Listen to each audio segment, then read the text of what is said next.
Is the Atlas organization founder and the author of China's Vision of Victory, author Jonathan Ward. Jonathan, it's good to see you. Thanks very much for being here this morning. So we continue to see this back and forth over Taiwan, where now we've got Nicaragua cozying up to China against Taiwan. Your thoughts on what's playing out here? Hi, Maria. Well, it's not a huge surprise. Of course, Nicaragua is a government that is relatively sympathetic to Beijing, and Beijing has been very focused on the Western Hemisphere. There are multiple governments in Latin America that are essentially becoming more and more aligned with Moscow and Beijing. I mean, from Venezuela to obviously Cuba. I mean, they're forming their own nexus here, and China has pledged hundreds of billions of dollars of investment into South America and Central America. So, the United States is facing, I think, a broader problem here when it comes to China's ability to navigate within the emerging world and certainly within the Western Hemisphere. So we're going to need our own strategy to counter them right here in our own hemisphere, because they've made massive advancements in recent years. And as to Taiwan's situation, I mean, it's great that on one hand you have, for instance, Taiwan invited to the Democracy Summit today. But on the other hand, I mean, Beijing is still successful at peeling off the remaining governments that do recognize Taipei. Jonathan, look at this comment from the head of China's military saying that China's military will, quote, heavily attack U.S. troops who come to Taiwan's rescue if a war between China and Taiwan breaks out, a possibility that is increasingly likely. We know that.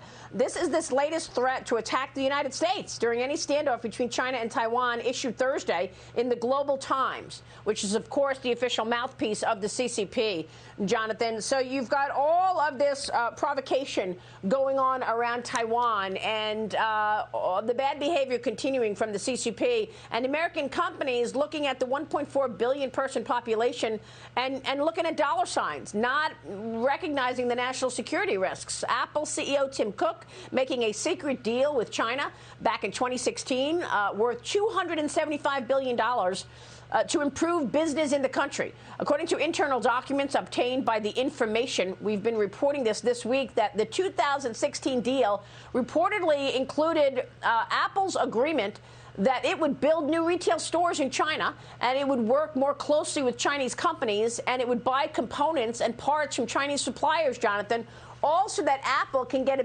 better regulatory backdrop for selling iPhones in China.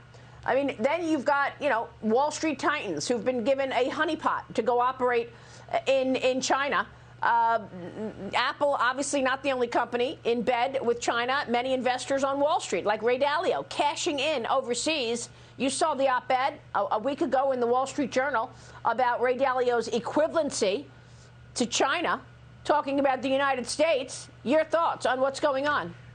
Right, Maria. Well, this is the thing that every single American needs to understand. I mean, on one hand, you have a Chinese military that is literally preparing for war with our country. And on the other hand, you have corporate leaders who are building businesses over there and investing over there with alacrity. I mean, one piece of Cook's apparent deal was that he would invest in the most advanced manufacturing in China. Apple is a company that really has a very cash-rich balance sheet. And for them to be pouring money into our primary adversary as China reinvests that money into its military, into its Belt and Road strategies, into various ways to defeat the United States. This is the thing that we have to stop in America. You cannot keep funding an arms race against ourselves. You cannot keep funding, our primary enemies. So our companies are deeply into this. They're going to hurt themselves in the long run, and we need them to come back and work on the U.S. And then you have characters like Ray Dalio, who I believe America really needs to get to know what he really means, what he really stands for, or apparently stands for. Here's a quote from Ray Dalio. He sees China as the rising empire, as an empire that will be larger than the United States, and which will surpass the United States. China's vision of victory is his investment thesis, Maria, and to me that's very very disturbing. He says, I believe that China is a competitor of the United States, and that Chinese businesses will be competitors of American businesses, and you're going to have you want to have bets on both horses in the race. And then he says another thing in the same interview: if you deal with the question of whether it's a more autocratic system or whether you prefer a more democratic leadership system, you have to make that choice for yourself. let's look at the whole picture. I would say that the Chinese or Confucian way of approaching things has a lot to be said for it. So you have to make your own choice. And then the Wall Street Journal reports just, this month, I believe, that the Chinese government and Chinese institutions historically have ranked among Bridgewater's biggest clients. So, this man who's out there speaking about principles, who's telling the world that he sees the Chinese empire rising and that he thinks we should all invest in it. He says it's risky not to invest in China. I think we need to get to know this fellow and what he really is doing. I mean, this kind of thing is way beyond something like Tim Cook, who's tied into this market. I mean, you have people that are pushing for the Chinese ascendancy as their fundamental thesis, and that to me, that's unconscionable. I mean, how does he get away with writing a book and naming it Principles? Principles? Okay? I mean, principles of what? Principles of investing in the U.S.'s main adversary and investing in the very companies that China will use to try to overtake the United States as the #1 superpower? And by the way, where's the policy in the Biden administration to put a stop to unwitting investors helping to fund the expansion of our main adversary?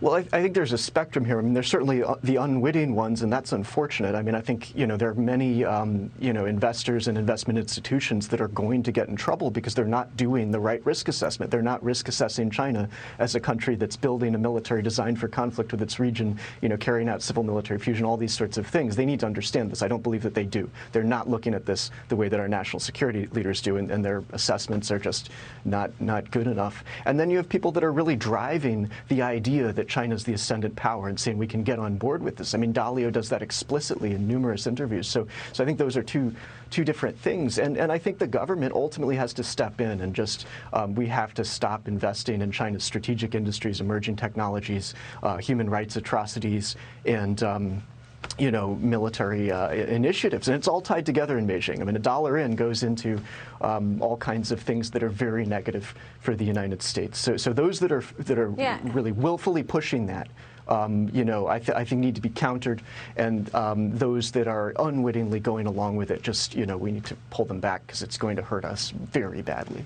Well, it's very troubling, and we saw the CCP make decisions on policy and take the rug out of underneath investors. Those stocks plummeted. Look at DD Global and all the money that J.P. Morgan lost on that. Look at some others that have plummeted in value, and not to mention the disappearing of individuals. They disappeared Jack Ma. They disappeared the tennis star.